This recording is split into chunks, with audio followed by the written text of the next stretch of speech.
ازيكم؟ شايفين الكايزر وجماله؟ هنعمله النهارده مع بعض بطريقه سهله جدا وبسيطه، وهنعمله كمان من غير تكلفه خالص. مكونات موجوده عندك في البيت.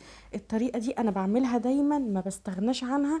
وكمان تشوفي شكله كده احلى من اللي بتجيبيه من بره، بالرغم ان احنا مش مستخدمين فيه اي حاجات ممكن تخليه مكلف يعني او مخدوم زي ما بيقولوا. لا، هقولك طريقه سهله او بسيطه كل اسرار نجاحه ان شاء الله في الفيديو ده. بس لو اول مره تشوفيني اشتركي في القناه وفعلي الجرس عشان يوصلك كل جديد مني. وهدخل معاكم بقى في الطريقه على طول. اول حاجه عندي 700 جرام من الدقيق السايب العادي اللي بيتباع عند العطار، بس ده دقيق زيرو مش بلدي. المهم يعني لو ما عندكيش كيس كده 700 جرام، هقولك برضو مقدار بالكوبايه. الكوبايه اللي انا ماسكاها دي 5 كوبايات من الدقيق، هي وزنه معاكي 700 جرام بالظبط. المهم حطيت الدقيق بتاعي في قلب بوله كده اللي هعجن فيها. نزلت كده بكيس من الخميره الفوريه، اتاكدي من تاريخ الصلاحيه، بيبقى مكتوب على الكيس من ورا. واستخدمي نوع بتكوني بتستخدميه دايما وعارفه ان هو جودته كويسه، او معلقه كبيره من الخميره الفوريه. كيس كده من البيكنج باودر، او معلقه كبيره برضو من البيكنج باودر. وهحط معلقه كبيره كده من السكر عشان تنشط معايا الخميره على طول. وحطيت نص معلقه كده كبيره مش مليانه من الملح. وهبتدي اقلب كويس جدا، اتاكد ان المكونات عندي اختلطت في قلب الدقيق. هبتدي انزل بمعلقه كبيره كده من الخل. والخل حلو قوي في المعجنات، لانه بيساعد ان العجينه تطلع معاكي هشه اكتر. وهنزل على الكميه دي ربع كوبايه من الزيت، الزيت النباتي العادي جدا. وممكن تستخدمي معلقتين كبار مليانين كده من السمنه لما تكون مش سايحه، عشان تبقى معاكي المعلقه محمله. ولو اني بفضل الزيت عشان بيطلع معاكي العجينه هشه يعني اكتر. المهم قلبت كويس جدا، ونفس الكوبايه اللي انا حطيت بيها الدقيق حطيت فيها ميه دافيه. قد ايه ميه؟ بصي، كل نوع دقيق بيحتاج كميه مختلفه من السوائل. يعني انا مثلا لما باجي اعملها بتاخد معايا اوقات كوبايه ونص من الميه، اوقات ازيد شويه واوقات اقل شويه. فانا نزلت الاول بكوبايه كده من الميه الدافيه. ضروري تكون ميه دافيه عشان تساعد ان الخميره تتنشط معاكي بسرعه. وما ينفعش تكون سخنه عشان ما تقتلش معاكي الخميره. وعندي نص كوبايه تاني من الميه، بنزل بيها تدريجيا يعني زي ما انت شايفه كده بعجن العجينه. وبعدين هي خدت مني كوبايه ونص بالظبط. وبعدين اول لما لقيت العجينه لمت، رحت غسلت ايدي من العجين كويس جدا ونشفتها. الموضوع ده بيخلي لما تكون ايدك نظيفه ما فيهاش عجين، بيخلي الموضوع معاكي ما يلزقش كتير، يعني ما تبقاش العجينه بتلزق في ايدك جامد اثناء ما انت بتعجني. واعجني على رخامه يكون افضل. زي ما انت شايفه كده، لو لقيتي العجينه بتلزق جامد في قلب الرخامه، حطي رشه من الدقيق زي ما انا عملت من شويه. المجمل ان انا عايزه عجينه طريه جدا، مش بتلزق او فيها تلزيقه بسيطه. اثناء العجن التلزيقه البسيطه دي بتروح زي ما هوريكي دلوقتي. المهم انا بعجن فيها حوالي 3 دقايق لحد ما تبتدي تشدي العجينه كده وتلاقي العجينه بتتمط معاكي. وبعد ما خلاص خلصت ال4 دقايق، بصي لاحظي ان العجينه لما باجي ادوس عليها جامد تحس ان هي بتلزق. اول لما بشيل ايدي التلزيقه بتروح. كده العجينه طريه قوي مش بتلزق، هو ده قوام العجينه اللي انا عاوزاه. ببتدي ارجع العجينه في البوله بتاعتي اللي انا كنت بعجن فيها. وهبتدي اغطيها واسيبها تخمر، وسيبيها تخمر براحتها.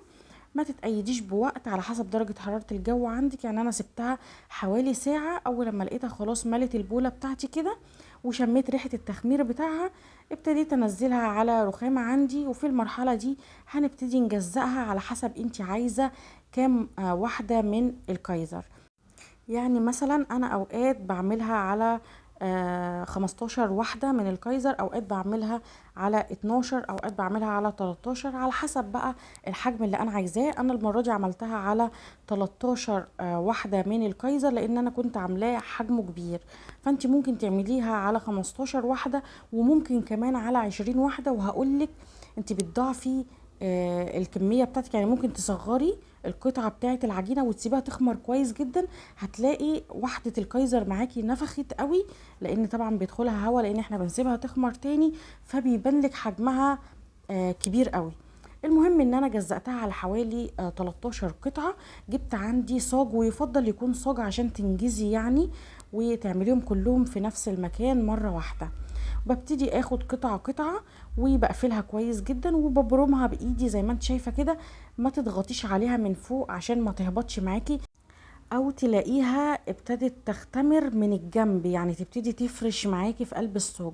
الحركة اللي انا بعملها بايدي اللي انت شايفاها دي بتساعد ان الكايزر لما يجي يختمر بيختمر لفوق، بيقب لفوق. المهم ان انا لازم لما احطهم يعني اسيب مسافة ما بين كل واحدة والتانية، لانه بياخد وقت حلو يعني كده عقبال ما يختمر. فعشان ما تلاقيش كلهم لزقوا في بعض، سيبي كده مسافة كويسة ما بينهم. وانا حطيت 12 واحدة في قلب الصاج، وتفضل واحدة اخيرة حطيتها في صينية لوحدها. المهم ان في المرحلة دي لازم اغطيها واسيبها تخمر كويس جدا. وانا سبتها تختمر لمدة ساعة عشان تختمر براحتها. بعد ساعة جبت شغلت الفرن بتاعي على اعلى درجة حرارة، وجبت الصينية اللي انت شايفاها دي، حطيت فيها شوية من المية اللي بتغلي وحطيتها على الصاجة بالظبط عشان تعمل لي بخار في الفرن. ده اللي بيخلي العجينة معايا اثناء التسوية تكون رطبة كده وما تنشفش معايا. وعشان ادهن الوش بتاع الكايزر بحط شويه كده من اللبن، عليهم نص معلقه صغيره من السكر، وربع معلقه من قهوه سريعه الذوبان او النسكافيه بلاك. بقلب كويس جدا لحد ما يدوبوا. وده بيديك اللون الحلو اللي انت شفتيه للكايزر، لان انا من النوع اللي ما بحبش ادهن المعجنات بيض، لاني انا ما بحبش ريحه الزفاره، وممكن تخليني يعني اقفل من الحاجه وما اكلش منها خالص مهما كانت هي حلوه. فانا مش من النوع اللي بفضل ان عشان خاطر المعجنات يبقى لونها حلو قوي وبتلمع ان انا ادهنها بيض وتطلع في الاخر زفره. المهم ان ده بيفي بالغرض وبيخليكي يعني راضيه عن النتيجه اللي بتطلع، بيبقى لونها حلو. المهم ان انا لازم ادهن كويس جدا وش الكايزر بتاعي والجناب بالخليط اللي انا عملته ده. طبعا في الوقت ده انا سايبه الفرن يسخن كويس جدا.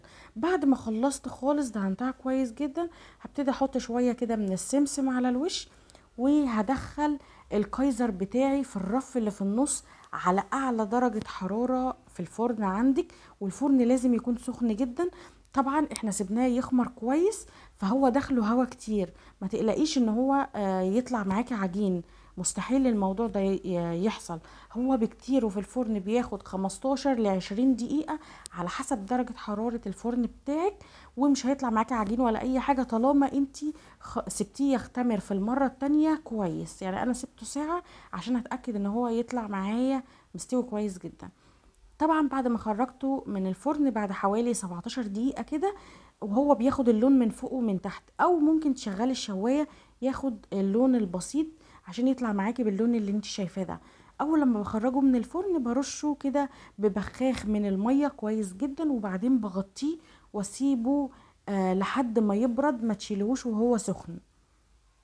زي ما انت شايفه كده غطيته وسبته لحد ما يبرد، وبعد كده هيطلع معايا بمنتهى السهوله، وهيطلع معاكي طري جدا زي ما انت شايفه، وحجمه كبير، شكله حلو ولونه حلو، وكمان ريحته كانت خطيره. جربوه بالطريقه دي، انا واثقه ان هو هيعجبكم. طبعا بعد ما بيبرد لازم تشيليه في شنطه كده وتقفلي عليه كويس جدا، او تلفيه في فوطه عشان ما ينشفش معاكي. هيطلع معاكي تحفه ويقعد بالتلات اربع ايام كانك لسه خبزاه ومطلعاه من الفرن. جربوه بالطريقه دي، انا واثقه ان هو باذن الله يعجبكم. اشوفكم على خير ان شاء الله في فيديو جديد.